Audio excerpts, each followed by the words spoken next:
Utah Renewable Communities meeting. We'll get started here in a few minutes. We'll wait for a few more people to join us.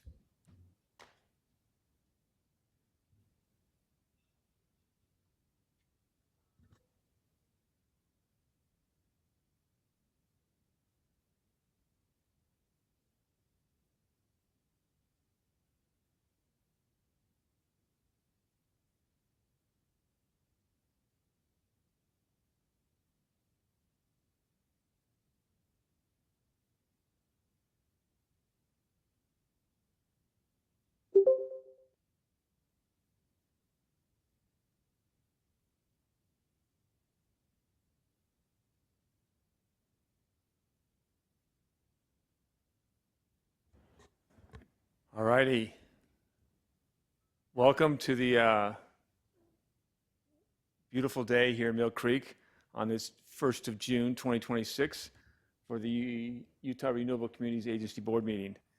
As always, we have a couple probably reports from the different committees, the treasury reports, maybe some public comments, and then we'll move on from there. And as always, we'll go through the attendees here in person, and then we'll go through those on the screen. So I'll start with Mayor Jackson first. Sherry Jackson, Millcreek, voting. Dustin Gettle, Mayor Midville, voting. Drew Quinn, Holiday, voting. David Brims, Immigration Canyon, voting. Emily Quinton, alternate for Summit County, voting unless Councilmember Armstrong joins.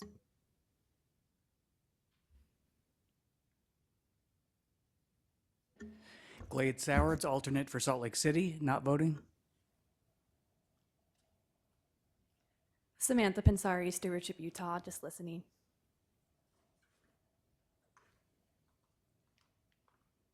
Jean Evenden, resident of Ogden. Great to have you, Jean. Thank you. Monica O'Malley, Salt Lake City staff. All right, on the tiles, we'll go with Brenda.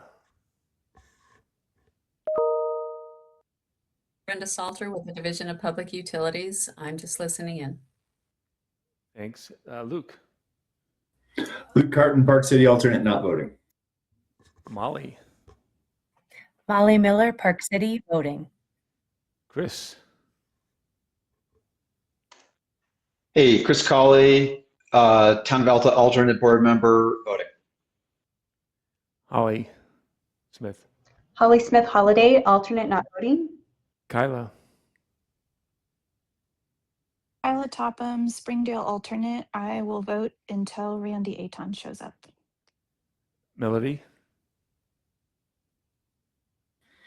Melody McCandless, Grand County Commission, voting.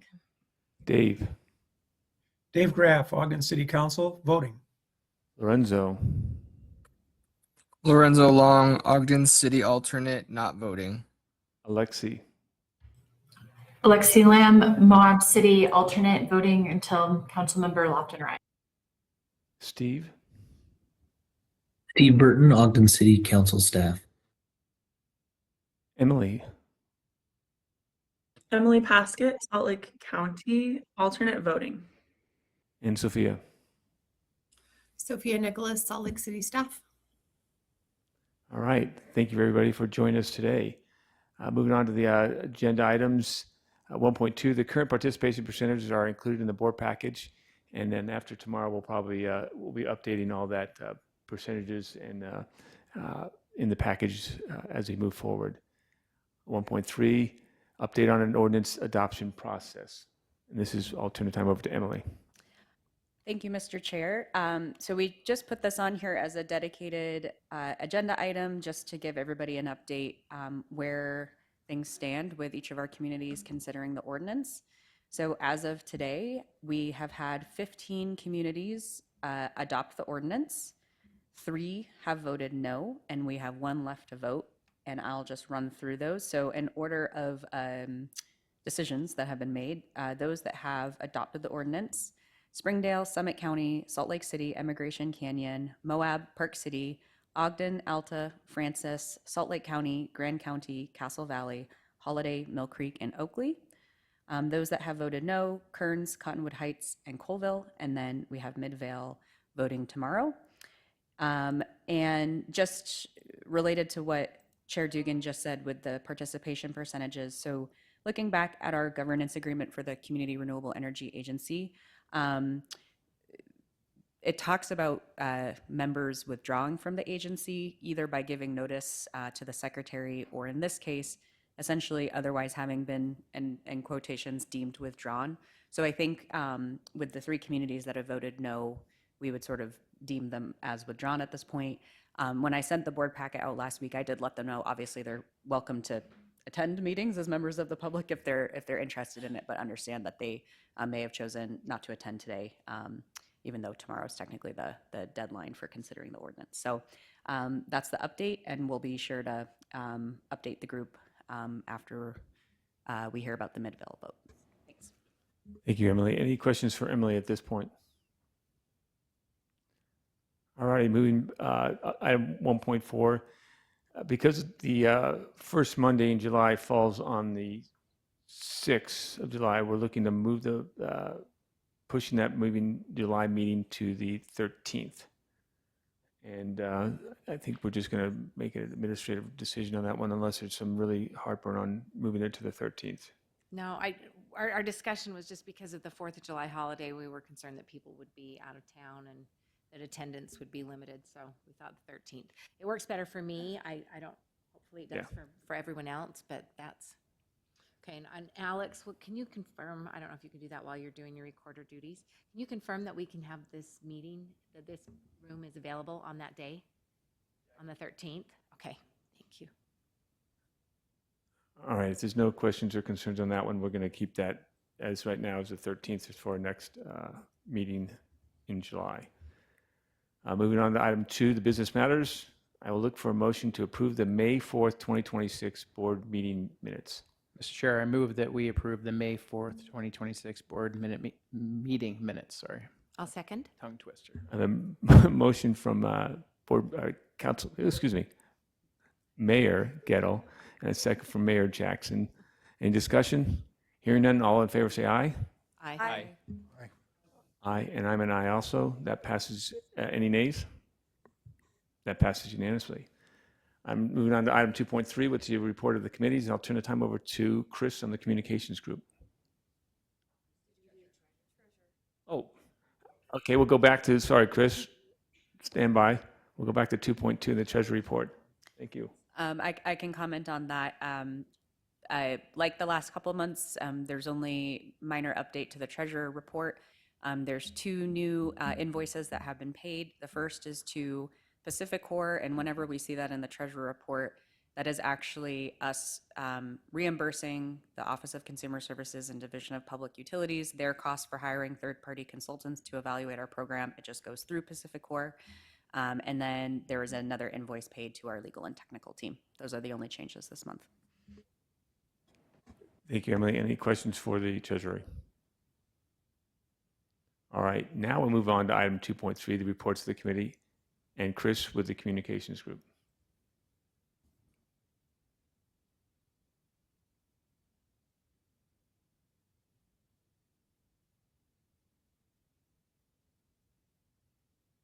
At the last minute, apologies for not getting materials in the board packet in time for distribution last Thursday. I do want to say thank you to, I believe it was Emily Quinton and Sophia Nicholas for providing a communications update in last month's board meeting. Yeah, anyway, so on the next slide, we'll talk a little bit about May communications activities in May. We are kind of, May was the third and final month in this sprint through the ordinance adoption phase of the program. We had one committee meeting in May just last week on Thursday. We continue to work pretty closely with Rocky Mountain Power to review and approve communications materials. And we've also become more involved in a few different meeting series with Rocky Mountain Power, one on kind of how the customer service program will work once the program is up and running. That will be housed at Rocky Mountain Power. So that's an important topic. I think the website had launched perhaps just before the May meeting. It was maybe on April 30th, but it bears worth mentioning again that we have a brand new website that's up and running, and that is the best source of information about the program as board members and elected officials in participating communities field input and questions from constituents. We did get some social content out there. There's a Facebook and Instagram post that went live recently. I'll have some screen grabs from that later in the slides. And we had a lot of coordination with committee members and sort of key support staff on kind of what we were hearing during the ordinance adoption process, and the FAQ document and the website continue to be updated to reflect a lot of that material. I believe Glade is going to go over some more of our thinking on FAQs later in the presentation. So thanks, Kurt. In that May 28th meeting, we had a long conversation about kind of some of the input and questions and concerns we're hearing about in communities as they consider adopting that ordinance. And these are just a few examples. Is the program greenwashing for Rocky Mountain Power or sort of window dressing? And of course it's not, just to be clear about that, and Blake can provide more color commentary on that. I'm sure all of us are taking in a great deal of new information about the data center in Box Elder County and elsewhere, and given the prevalence of energy demand and generation with that data center project in Box Elder, there's some reason to believe it could be affecting perspectives on our program. We have heard some concern about the opt-out nature of the program. And of course, that's been an important topic of conversation throughout our program development and remains a key aspect of the feasibility of the program. And just in general, as we've worked through the ordinance adoption phase with all of our participating communities, we're predictably hearing more from constituents and elected officials and media outlets, during the last 3 months than we had in the past. So that's not a surprise. We knew this would be a communications intensive phase of the program, and here we are. So there has been quite a bit of activity and coverage on the program in the news media. I don't think this is an exhaustive list. There was a really great piece by David Condos with NPR that was featured in part of a National Climate Week series of reporting. There are live hyperlinks behind these little screen grabs in the slides. Of course, I suppose we haven't sent these slides out, but anyways, there's an article in Politico that just came out last week. The Fox 13 article about Kern's consideration of the ordinance, does indicate the reality that the program is pioneering and it's complicated, and some communities have been asking hard questions about the program as they consider the ordinance.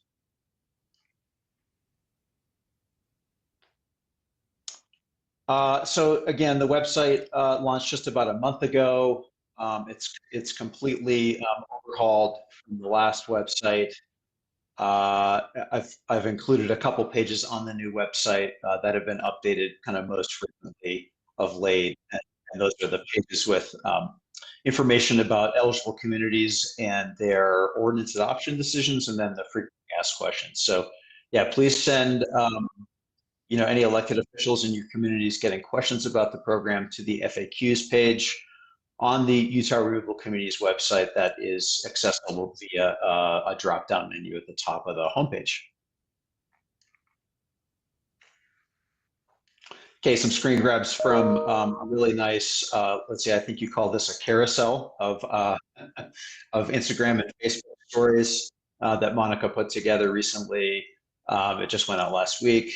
and you can see highlights from a few of the communities that adopted recently: Alta, Francis, and it looks like Springdale to me on the left.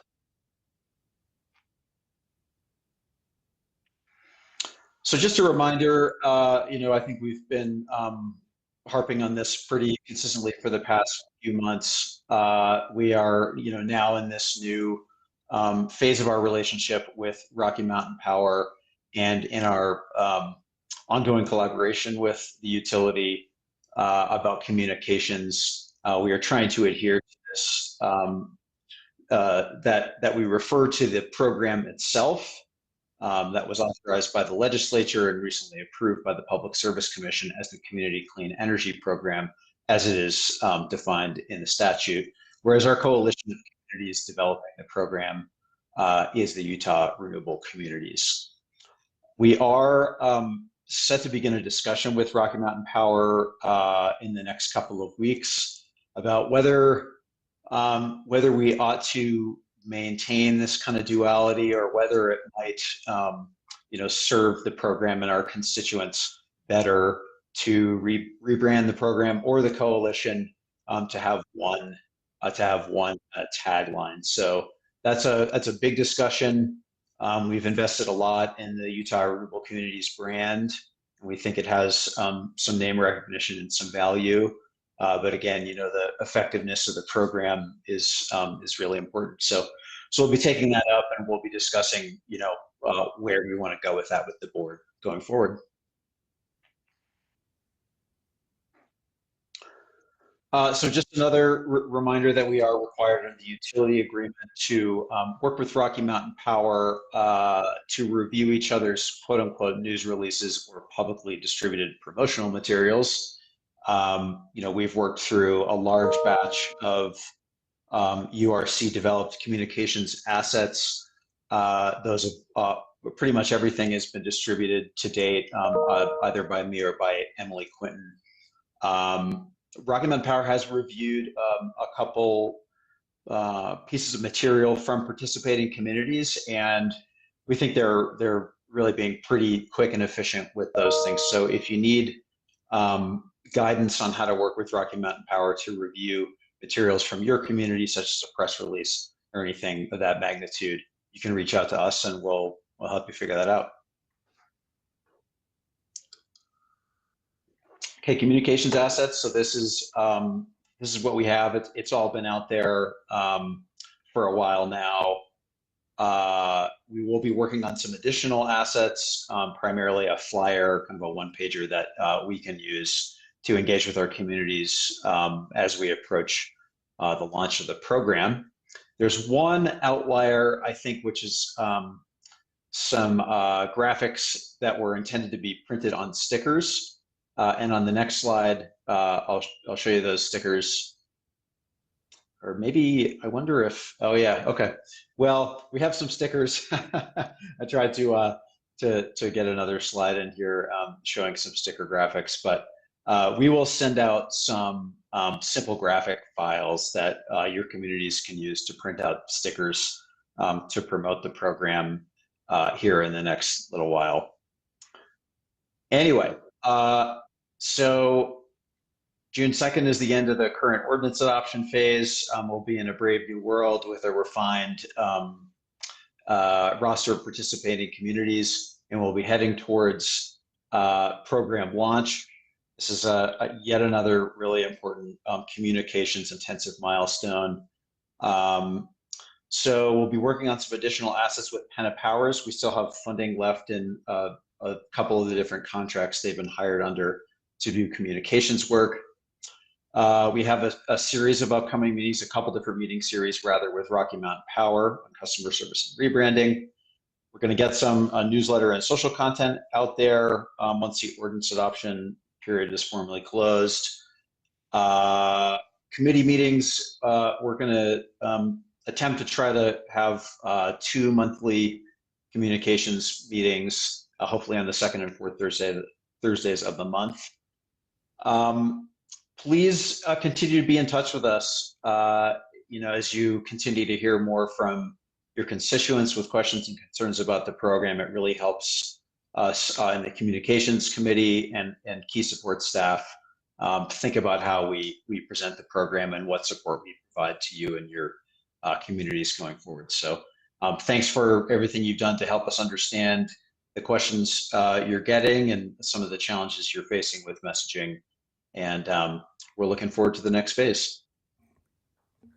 Thank you very much, Chris, for the update, and thanks for all that work. I appreciate that very much. Any questions or there we go. Yeah, just a quick question. I think I asked you, Chair Dugan, at the end of last week. So the gentleman who was writing the article for Politico, Jason, I forget his last name, but he reached out to me, and then it was like, oh, I have a deadline tomorrow. So I did quickly do the interview with him, but then I thought, oh, maybe I should have run this by, because I know we have that kind of agreement with Rocky Mountain Power not to get out in front of our skis with them. So I'm hoping that was okay to do. The questions were very specific to Midvale and our participation in it. He did try to get me with a question about Rocky Mountain Power and their decision not to put more money into renewable energy, which I politely declined to answer. But is that okay moving forward to do those types of interviews if they're specific to our communities?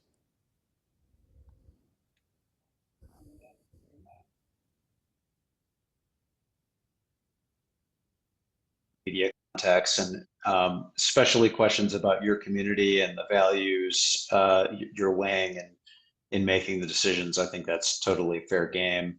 I think again, press releases are really the big thing that Rocky Mountain Power wants to review. So, but I think it's safe for elected officials to take phone calls from media. I will say that I am fond of passing them along to Glade Sowards for all of his technical expertise. But yeah, folks want to hear from electeds. So. Thanks, Chris, and thanks for the question. Yeah, and it was a nice interview too. So nice job. Any other questions for Chris? Emily? I have more of a comment, but I wanted to reiterate what Chris was saying, how helpful it is when you share with those of us who are involved in the committees and involved in the board officers, the questions that you're hearing in your communities. Chris spoke to some of the themes that we've been hearing, I think represented by the headline about the Kearns vote. Another sort of theme of question or concern around transparency has been really helpful because on the program design end of things, we, in our implementation meetings, and Glade will talk about this, one of the topics to discuss with Rocky Mountain Power is around reporting. And that's an area where there will be required reporting for this program, and accounting will be made public. But it's interesting, right? Because it's like you can understand why folks have a question about that, and at the same time we're actively working on it. And so how do we kind of connect the dots for folks between the questions that folks have and then the hard work that we're doing on the ground right now to make sure that we're fully interpreting the Public Service Commission ruling. We're actively working on preparing to implement the program with Rocky Mountain Power, things like that reporting, which will be key to that transparency. That's to come, right? But it's like, I think for those of us who are in the weeds on some of those implementation calls, it can be hard to realize, like, oh, we should make sure that people know that we're working on what reporting is going to look like, because that's a great way to address some of those questions. So many of these things are really interrelated right now, and it's just helpful sometimes to just know what are people talking about, because I think it can help us in the weeds draw the connection between the work and what people are wanting to know. So thanks. Appreciate that very much, Emily, because you're spot on there. So thank you. If no other further questions or comments, we'll move on to the low-income plan and Monica.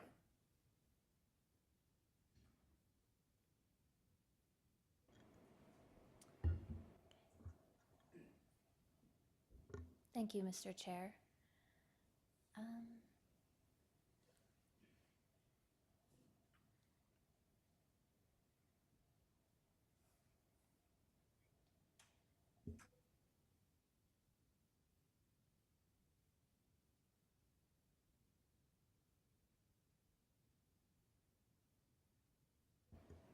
Alrighty. So, hello, anyone who doesn't know me. I'm Monica with Salt Lake City. I'm giving the update on the Low Income Plan Committee this month. Alrighty, so the Low Income Plan Committee meets once a month, typically on the second Monday. That's a regular meeting that we hold. In May, we talked about our work plan for low income outreach, which I put an asterisk there because I'll be getting into more detail on that today. The committee also got an update from the Program Design Committee on where they're at with Rocky Mountain Power on figuring out the opt-out process and the notices for once the program's closer to launch. So we just got an update on that because it will inform the Low Income Plan Committee's outreach and communications. And I won't talk too much about it. I know that they're still sorting out the details, but my understanding is that there's consensus that the notices will be noticeable in the mail so that people can see them, and also that the opt-out process will be straightforward and easy for folks to navigate, those that want to leave the program. Finally, we spent some time in May talking about these monthly reports that we received from Rocky Mountain Power. We started receiving these back when we began figuring out what to put in our plans for low-income assistance. These reports include aggregated data for each of the eligible communities, including number of residential Rocky Mountain Power customers in each community that are on Schedule 3 or the Rocky Mountain Power Help Program, therefore are eligible for our Community Clean Energy Program, bill credit, termination fee waiver.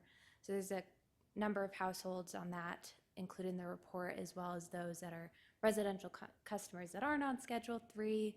And we have some data on the number of households that are 60 days or more behind on their bills. So we have that data. We've been receiving it every month for quite a while, and we just haven't done too much with it since we used it to figure out what to put in our plans. But now that we're looking ahead to noticing and program launch, we're thinking about what do we want to do with this data going forward? How might we request a modified report? And how can this inform our success in outreach to lower income residents? So we've just started talking about that, and we'll be in conversations about it with program design as well, but just wanted to flag that for board members to remind you that we have those reports and that data, and we can make them available to you as you like. You can reach out to me or Emily or probably Glade, and we'll get it to you somehow. Alrighty. So before I start talking about what's written on this slide, I don't think those on this call will need this reminder, but just want to give some context that each of the 19 eligible communities submitted a plan for low-income assistance that was submitted to the Public Service Commission by Rocky Mountain Power. Those were all approved, and each of those plans includes this section on outreach that each community will conduct to organizations. Those are organizations that serve the public in our communities, especially those that serve low and fixed income customers. Across all the 19 plans, the tasks that we'll be conducting with the organizations is the same. The only difference that you'll see are the organizations that are listed. But even there's a lot of repetitiveness across plans since so many of our communities are neighboring, and we'll have some organizations in common that we'd want to reach out to. So that's what I'm going to talk a bit about today. Here I've listed some tasks that will be that are listed in your plans, but they'll be the sole responsibility of the Low Income Plan Committee. This includes adding the organizations a contact from the organization to our listserv, which we've done, and we'll just be maintaining that list as there's turnover and everything like that. We get bounced emails. The committee will also be sending emails to these organizations, just letting them know about the program, updates on where we're at, as well as inviting them to quarterly meetings that the committee will be hosting. So we sent that first email, I think it was just ahead of program approval in March, and now we're planning for our next email to go out after this June 2nd deadline when we have our final participation membership, just to update those groups on who's participating and what's to come. And finally, we are also, like I said, hosting virtual meetings with these organizations, and we are going to start planning our first meeting soon, and we're planning that to occur sometime before those notices start going out. So it'll be relevant to the organizations and timely. And then down at the bottom here, I just have a sort of a summarized version of our overall program implementation timeline. So where we're at right now is that June 2nd. Alrighty, these couple of tasks are those that are listed on your plans that are either responsibility of the committee or you as a board member, as your staff or your colleagues. So this includes distributing posters amongst those public-facing organizations in their offices, and FAQs about the program, especially the low-income aspects. We're thinking this will occur, our recommendation is around the start of just before the noticing period, before people are getting those notices in their mail. And as a reminder, that noticing period is 60 days before people see the $4 on their bill. So that's our recommendation for when to start thinking about that. And the committee will be reaching out to organizations that are listed on a majority of plans, like DWS and places like that. If an organization is only listed on, say, Salt Lake City's plan, maybe we're the only community that listed the Salt Lake City School District, which would make sense, then we'll be responsible for doing that outreach to those. And also, the other task listed here is offering and hosting a one-on-one meeting with the organization, also to occur sometime around noticing or when folks start seeing that $4 on their bill. And that's just because that's when we'll expect this will be front and center to a lot of the community members that we serve. And it could be when these organizations are getting questions, when people are looking for information. So, and we'll be, when I say we, the committee will be providing those posters, we'll be providing the FAQs, any other collateral that we can come up with for you all to distribute. And we'll be providing some resources to prepare board members for offering those meetings. Okay, this is just a summary of what I just talked about. So right now, between now and what we're working on right now, and hopefully we'll get it done as soon as we can so that you all are prepared, but we'll be sending emails to listserv, we'll be updating those posters and FAQs and distributing those all to you. Of course, we have to get them through Rocky Mountain Power as well.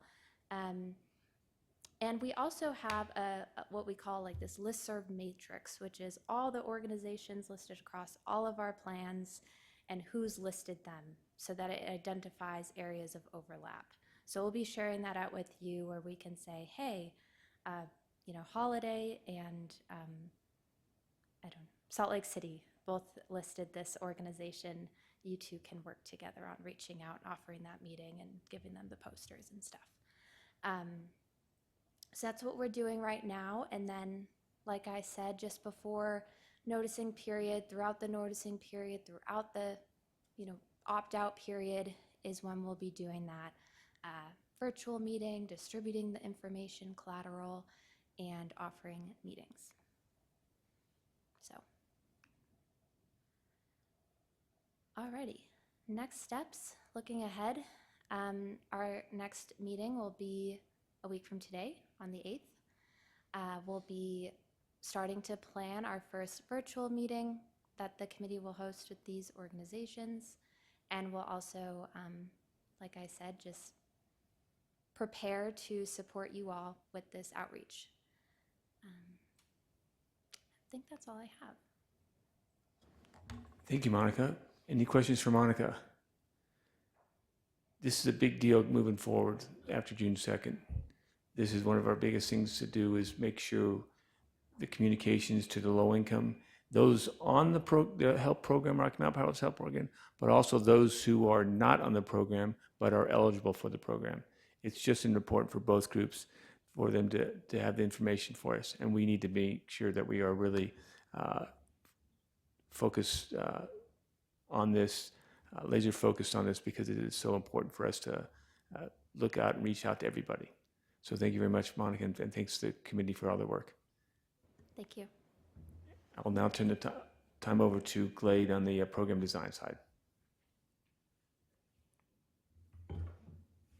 Thank you, Mr. Chair. Glade Soward, Salt Lake City. I'll give you a hopefully brief update on the Program Design Committee. Let's see. I need to point towards you.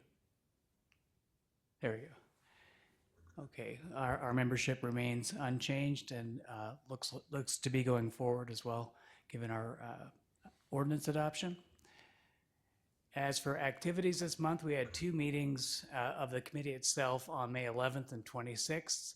We've also been working with Rocky Mountain Power, Pacific Corp, on implementation. So we have bi-weekly implementation calls, kind of the big picture calls. We had one on May 12th and again on the 26th.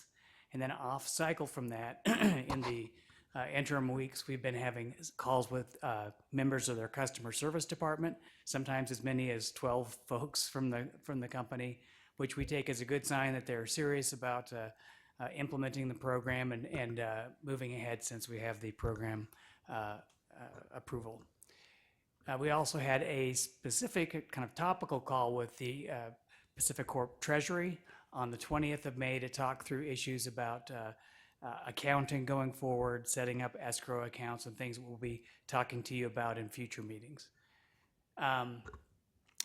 We also this month, kind of in cooperation with staff from throughout the communities, have participated in supporting the ordinance adoption process. Specifically, we've attended, different staff members from the communities have attended Millcreek's meetings at Millcreek, Kearns, Salt Lake County, Colville, Cottonwood Heights, Francis, Castle Valley, and Oakley. And it's been a really interesting process. I've enjoyed, for the meetings I've participated in, seeing where everyone resides in the different fun chamber situation, but of course also the just the dynamic in the communities and learning about hot topics. Sometimes it may eclipse when we've had our role in the meetings. It's just been an interesting thing as staff to participate in, and we've appreciated working with you on that. We also worked this month with the Communications Committee to update the FAQs that were last sent to the board members on May 20th. And this has been, I'll talk about this process, I guess, more in a moment. Finally, we're continuing our work with the legal and technical consultants to advance our power purchase agreement or contract negotiations. Okay, so as for the FAQs, this has been kind of an organic process. Of course, during the program ordinance adoption window, we've received questions from some of you, from fellow council members, mayors in the communities, but also your constituents, businesses, and we've tried to synthesize these as they've come in. And so in terms of community staff, you know, we have kind of a really rough cut of those FAQs, and then we've tried when we get better clarity on answers and to try to be responsive to your needs, have periodically released lists of these via the board packets, or sorry, via board communications. And I think I stated this incorrectly Emily did send out an FAQ on the 8th, but she sent a subsequent one on the 20th. So we're kind of updating these as they go along. And eventually these evolve into what we send to Rocky Mountain Power for the approval that, the process that Chris spoke about a moment ago. So go from that raw version to sort of a helpful interim version. And then we'd like to elevate some of these to actually reside on our website. And then they become kind of part of the promotional materials and need to abide by the utility agreement. And to Mayor Gettle's question earlier, just a reminder, so promotional materials and press materials need that approval process, but responding to inquiries from the media and constituents is fair game. And so you did the right thing, and great quotes in that article. Let's see. So we provided last month kind of, as Emily termed it, the greatest hits, 12 tracks of FAQs, and we just wanted to add a few this month. So I will try not to read every word of these, but we are trying to be pretty specific in our answers. So the first question people are asking, why is there a $4 charge for this program? Shouldn't renewable energy be cheaper? And the answer to this is that state law requires no cost or benefit shifting between participants and non-participants. And because the participants in our program remain Rocky Mountain Power customers with the same reliability, transmission service, baseload resources, those types of features, they need to continue to pay their fair share of those costs. That's the kind of regular part of your power bill. So the program is entirely additive, and we are adding new clean energy to the grid that would not be developed to fulfill our net 100% renewable goals, and therefore our participants are paying for these resources through that $4, that additional line item on the bill. Okay, second question, where will these projects be built?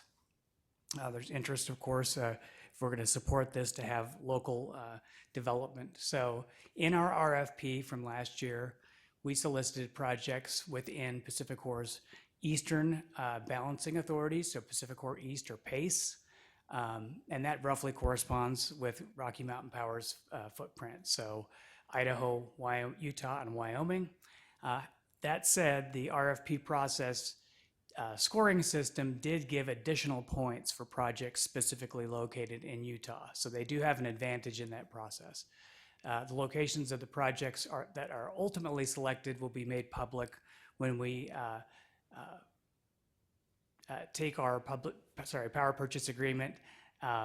We file that with the Utah Public Service Commission for consideration and approval. Okay, next question. When will the resources serving the program be built? URC is working with Rocky Mountain Power, as you know, to negotiate one or more contracts for the first program resource or resources. And once those are signed, these projects will take an estimated 1 to 3 years to be completed. And the timing is going to depend on factors like the level of participation in the program, so the opt-outs versus staying in, which will influence how quickly the program can recover resource costs, as well as the construction timeline of the clean energy project developers. Excuse me 1 second.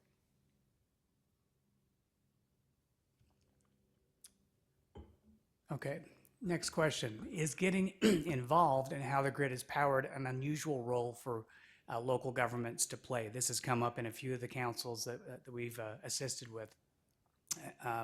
In Utah, just a reminder, local governments play various roles in the power sector. Some local governments are power providers. They have their own municipal utilities. The Community Clean Energy Program is an option for local governments who are served by Rocky Mountain Power specifically, so not municipals. And it's an option for local governments who are served by Rocky Mountain to have play a role in how the grid is powered. Prior to our program and still today, cities can follow a process to actually municipalize and have their own municipal utilities, but that's a complex and costly process. Therefore, our program offers a unique chance for local communities to provide their constituents with a say in how their power is generated. So any questions about the questions? Yes. That's kind of interesting to me that we have a $4 charge for what connection, transmission, billing, those kind of things that are occurring, that there's not a similar charge on the dirty energy side of this. Yeah. That would be identified, and things would seem to be, more self-explanatory and sort of equalized. Yeah, and I might have been less than clear. So the $4 charge is for our resource. Let's take Schedule 1, which is a residential customer. They pay a Schedule 1 rate, just what I already pay, for example, on my power bill, and that's the one that covers the transmission and all of those backing services. So we continue to pay that as customers. But should I remain opted into the program, which of course I plan to do, then I'll pay an extra surcharge rate of $4 per month to provide our resources. And that $4 is going to go in a couple different directions. First, about either 10, 11, or 12 cents. We're actually going to seek clarification from the commission on this, but about a dime of that $4 is going to go to cover to set aside and build up funding to provide the credits for low-income customers who want to participate in the program, so they can do so for free. But the lion's share, about $3.88 to $3.90, is going to go first to cover some administrative costs, but most of that is going to go to actually acquire the resource through these contracts. So I might have said that in a way that flipped it around, and if so, I apologize. I know I've asked this before, and I'll continue to ask it. Over time, is it possible that this renewable energy resource that we're participating in will be lower cost than dirty power? And that we'll be able to identify that and talk about it? Yeah, that is a great question, and it's a complex answer. That's one of the questions we've been fielding is, what happens with the rates over the long run and that sort of thing. My understanding is that we're going to negotiate our project term, a 25-year contract, using the best forecast of what's likely to happen with those resources going forward. But of course, things like fuel prices shift, all kinds of things can happen. And so I suspect in the real world that's not uncommon or not outside the realm of possibility, rather, that the renewable resource could be cheaper over time. But I think what we've advocated for in the PSC process, and for a variety of reasons, is to establish our the net program cost up front. Now I'll qualify that by saying when it comes to the rates our participants are going to pay, they're going to pay, that is going to be periodically revisited. And we talked about this reporting concept that the PSC approved an annual, no more than annual reporting and potential rate adjustment process. And that will take into consideration a variety of factors. But what we are seeing in the application, the way it was set up, there was this idea that we're front loading the cost of the program to build up our administrative and resource reserve. And so the highest cost, at least as projected, occur early in the program and then drop markedly after we get those resource reserves built up. They actually, Rocky Mountain and their projections actually anticipated potentially negative rates near the end when the resource reserves are finally used themselves to finish off paying out the contract. So the rates we pay can and will likely shift, but I think we're going to fix our, the question you had about whether these resources get cheaper over time themselves. We're going to try to anticipate that through our forecasts and establish a price in our PPA negotiation process. But I will just, that's a word salad of an answer. So what I would say is that we're going to keep you updated on that, because a lot of it remains to be seen. It's going to be determined by this valuation methodology that is still outstanding. The PSC did not yet decide on that particular aspect of the program. So. But I just say, bottom line, the $4 should be on the high end, and hopefully over the next couple of years, it'll be coming down. And it could actually go to the point where we had a conversation with Rocky Mountain Power, was if it goes negative, we should be getting money back, because we can transfer cost and we can't transfer benefits. And if we are benefiting from this and it's a negative, we should be getting money back. But at this point, the idea that being true will be years down the road. Any follow-up questions? Okay. I'm going to shift gears just briefly to talk about these ongoing implementation calls with Rocky Mountain Power. And I already said it, but I'm going to say it again. We're really encouraged by their eagerness to participate in this process. I feel like, I've heard rumors or stories about from before my time here, about our relationship with the company. But I feel like just from my own vantage point, since we had the program approval by the PSC, we're really seeing them put in a lot of effort and really keeping a fire lit for us as community staff to keep engaging. And I will also say that it's been eye-opening to see just how many challenges they face in rolling out a program like this. There are a lot of details, devil's in the details, right? And just the smallest little questions that need to be resolved and addressed so that by the time we send those notices out, everything is ready to go like clockwork. And so it's been good for me as a staff person in Salt Lake City to get an appreciation for the challenges they face in rolling out this kind of novel program. So I wanted to give you just a sense of flavor for what kinds of things we're discussing in those ongoing meetings. First of all, you've heard me talk before about the startup cost agreement. This is this agreement that Salt Lake City is going to provide a backstop to the company.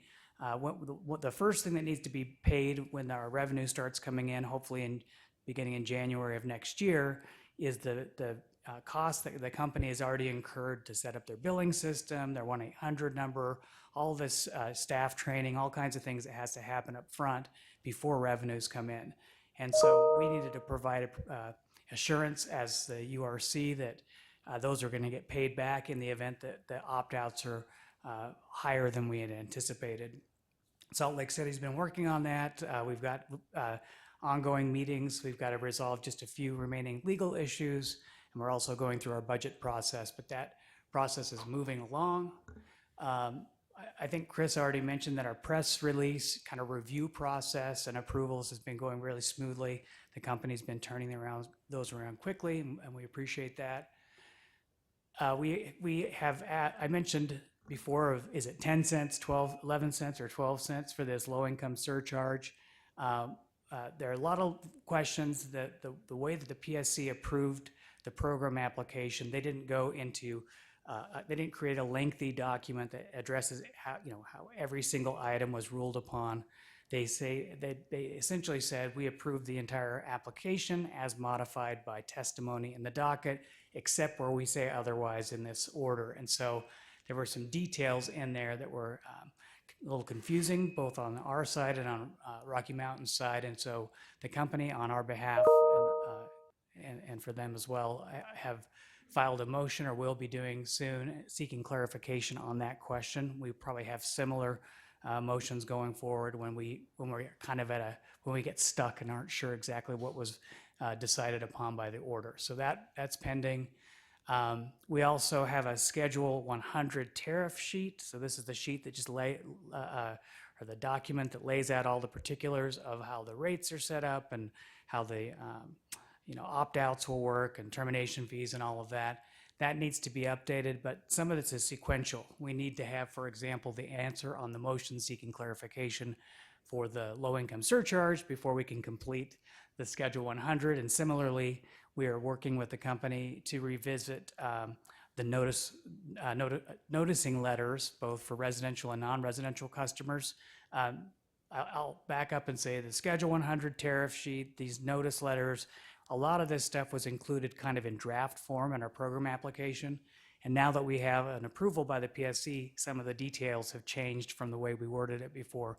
We also may have a branding change. We need to refer to the program as it was actually approved. So we're going through that process. We've marked up our notice letters, and We also need to decide what the email version of those letters look like. People read things on their phone, and you may not want an 8.5 by 11 kind of sheet of paper format for an electronic notice. So those levels of details are the kinds of things we're grappling with on those calls.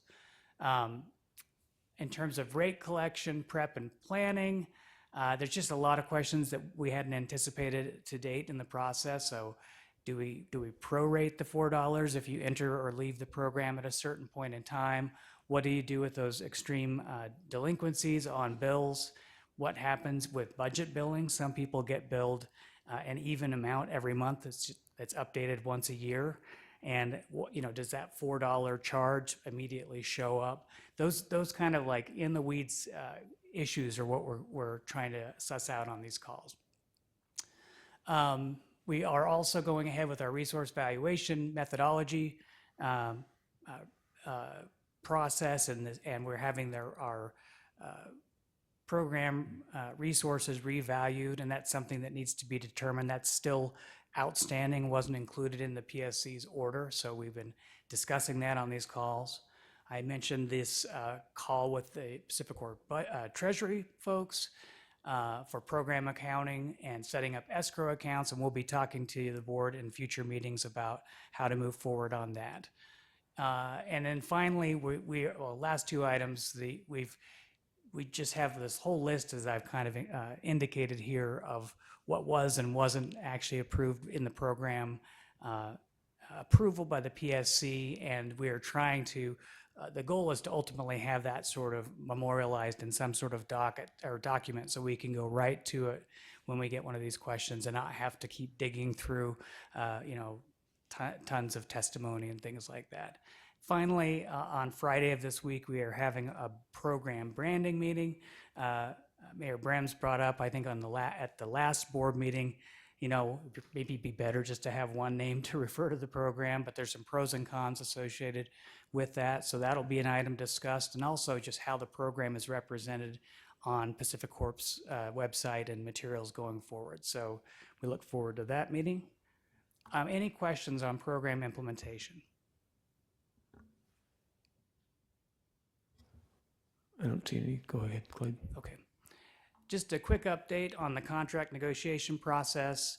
You'll recall that we had transmission studies that were commissioned for each of our projects to see if they had any kind of expensive transmission infrastructure improvements that will be required before they can be developed. We'd received results for all our projects, but one of the projects wanted to also be evaluated with storage, battery electric storage. And so we have a separate transmission study that's still pending for that project. I mentioned that our reevaluation modeling is underway by Pacific Corp. And what this is we're trying to have an understanding of what the system benefit is for our resource. And the price our participants pay is going to be the difference between the power purchase agreement price and the system benefits provided by the resource. And that's it relates to this whole issue of valuation methodology. We did get results from the company back, I think it was like first week of December last year, but lots has happened since then. The PSC approved the program. We have a new IRP out with Pacific Corp. And so we're gonna put this kind of back in the model and run it again and get updated numbers to help us help inform our decision in terms of selecting a resource. We are also independently exploring sustainable finance or philanthropic funding pathways for agency costs, possibly for the administrative reserve and particularly for the resource reserve. The sooner we can get the resource reserve built up, the faster we can get steel in the ground, so to speak. And so it's really important for us to consider that. You may remember that Salt Lake City and Sustained Energy Finance participated in a municipal investment fund opportunity last year and going into this year that was helpful in supporting the agency's efforts and also developing a public-private partnership plan. And as part of that, there's an opportunity potentially for projects associated with URC to participate in the Coalition for Green Capital's funding opportunity, and we've shared that information with our bidders. We want them to be aware that since we are kind of novel in terms of the way our program is set up and this resource reserve concept, we want to kind of explore every pathway to help get that reserve funded sooner rather than later so we can get our projects underway. So finally, we are awaiting bidder red lines, and we will have host additional negotiation meetings with the bidders as needed. I don't think we necessarily need to get in the timeline again. I just wanted to have it here in case we needed it for discussion. And just I'll wrap up with the last slide here on next steps. As everyone knows, we have one final ordinance adoption vote tomorrow. And I'll just back up and say, Emily gave you the list of the 15 communities that are in so far. And that gets us to just over 91% of the total eligible kilowatt hours for our program, which is really exciting. And should Midvale join us formally tomorrow, we will get up to just below 95% of the original kilowatt hours, the total kilowatt hours for the program. So that's a great result, and we're really thrilled about that. Let's see, we will continue to participate in the implementation meetings and customer service meetings with Rocky Mountain Power. And then we're going to continue to review the docket and try to, like I said, come up with one document to rule them all. So we know what the PSC actually decided on each of these key points. And then I just wanted to flag kind of an upcoming item, as the contract negotiation process plays out, we're going to need to come back to the board for selecting a final project or projects and for a vote on that. So we'll keep you updated on that. And I'd entertain any other questions. Thank you very much, Clay. Appreciate that, Mayor. Can you share with us what was the opposition in Cottonwood Heights and Kearns, and what was it organized? Did we push back at all? Is there an opportunity for the others in those communities to come back and demand a different explanation from their leaders? Where are we with all of that? Go ahead. I'll start it out. Yeah. So we worked hard with Cottonwood Heights, with their mayor and council members that were in favor of the program. There was a lot of concerns, and most of the concerns were about the opt-out, opt-in. And we tried to explain to them that customers will still have the option to opting in and opting out of the program. We're having a 6-month period where they can do it without a charge, and any time after that, they can still opt out. They were very stuck on that. There were some other concerns that we allayed with them through responses from the program application that they just didn't take, and they decided on their own that they would decide for the residents to opt out, and we couldn't change their mind, and we worked with them quite a bit for the last probably 6 months. Kearns did vote to opt out, and then they took a flash survey. The flash survey showed that there was more of a prevalence in the community to join the program, and then we met this past Friday night at 6 o'clock, and Sophia and I were there to answer a lot of the questions, and their concerns were also in that same line. And as we kind of pointed out, that there were 19 communities. We all had one vote. We all had the opportunity to participate as much as we could or as little as we could, but we were all part of this process. And so there were some concerns about what we didn't do, and we're like, well, it's all of us together. But one of those big concerns was also the opt-in, opt-out. In Colville's case, there were similar concerns, but there was also the one swing vote. He said, I just, at this time in the finances with other property taxes and other fees, he just couldn't vote to approve this with putting the burden on the residents to join or not join at the $4. And that was his vote at that point. It was more of he just had a different thought process than that. So that's where we stood right now. We have 15 communities, possibly 16. Looking forward because we are all agreeing on moving forward. So that's where, in a nutshell. Thank you. Any other questions? All right, thank you. Thank you, Gary. And I just, again, appreciate the work of the three communities, all working very hard together, collaborative nature, and a lot of moving pieces going on here.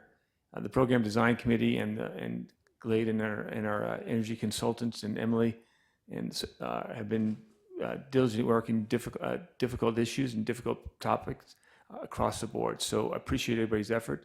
I also appreciate the community's efforts and some of our local nonprofits in supporting the program, because this is an all hands on deck, and it's a community driven program, and we have some great programs or great communities behind all the action. So appreciate everybody join us, and if there's any other questions or comments, we'll move on to the next item, which is public comment 2.4.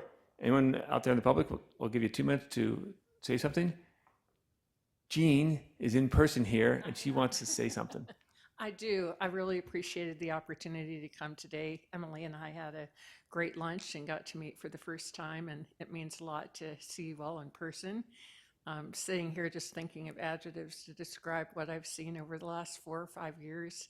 Been sitting in on these calls a long time, and brilliance, tenacity, nimbleness, the whole thing.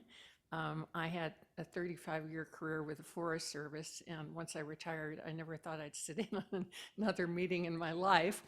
But this visualization has come to mind, and I don't know if any of you ever saw The Matrix, and there's a scene in there where Keanu Reeves is dodging bullets, and you guys were actually more fun to watch than watching Keanu Reeves dodge the bullets that came your way. There's been a lot of obstacles and reasons for this program not to have succeeded. So I wanted to just be here to thank you in person and to thank my friends at home, Steve and Dave and Lorenzo, for helping Ogden also make it come to pass.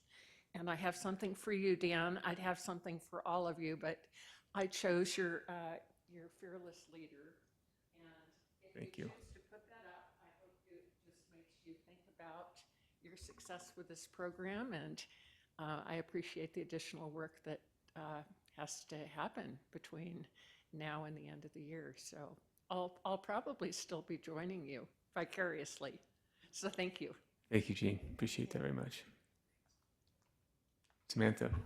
Say something. Samantha with Stewardship Utah, and just want to thank everybody who's been involved in this program. I started when I was a volunteer with the Sierra Club, and really grateful that I get to work in a paid position to help, promote this program and see it through. So just really excited, and you guys give me hope for my future. So thank you. Thank you. All right, we'll move on to item 2.5, board member comments. Board members, Emily. I have a comment. I just wanted to share with the board that as we pass the June 2nd deadline on ordinance adoption, at a really fundamental level, nothing really changes about our agency, our interlocal.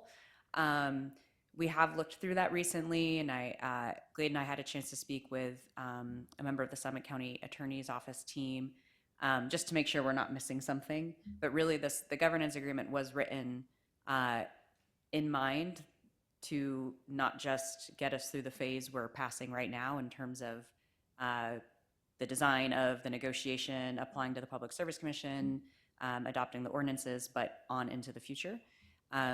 That being said, even if there aren't sort of fundamental changes, the board officers group does plan to have kind of an extended meeting coming up soon with our committee facilitators, just to take a step back for a second, look at questions like, what are the tasks that our committees have been, asked to take on? What do they need to be doing moving forward? There are so many moving parts right now that I know it will be helpful just to take a step back from a governance standpoint. But since I have had a couple questions of like, is anything going to change with the agency? Just wanted to let you know, if you look at the governance agreement, it really did contemplate our operations on into the future. And at a fundamental level, nothing's going to change immediately. But we'll certainly keep you updated if we feel like there's just other kind of structural things that need to change, or best practices that we'll do moving forward. Thanks. Thank you very much, Emily. Ricardo? Yeah, I wanted to say something really quick. You mentioned the votes from Colville, Cottonwood Heights, and Kearns. Excuse me. I just wanted to think that we should say thank you to them for being part of this process, even though ultimately they didn't choose to move forward. They did financially contribute to this program and helped get us to where we are now. So I'm hoping that over the next 1 to 3 years, we can prove that this program is successful, and then we advocate to the state legislature to reopen the program for additional communities to participate. Hoping that happens, and not to be a spoiler alert, but I don't think that Midvale is going to have any problem adopting the resolution tomorrow night. So the only question I have is it 4-1 or is it 5-0? So I'm shooting for 5-0. I just want to add on to that. Not only did they contribute financially, but they attended a lot of meetings and contributed in the discussions. And as we developed this program and thought of, all the issues and things we would face, we really benefited from everybody who's participated and asked thoughtful questions and helped in creating this program as it is. Thank you, Mears. All right. See no other comments? 2.6, we don't have a closed session. So I'll look for a joint Motion to adjourn. Second. I have a motion to adjourn. All in favor, say aye. Aye. Aye. We are adjourned.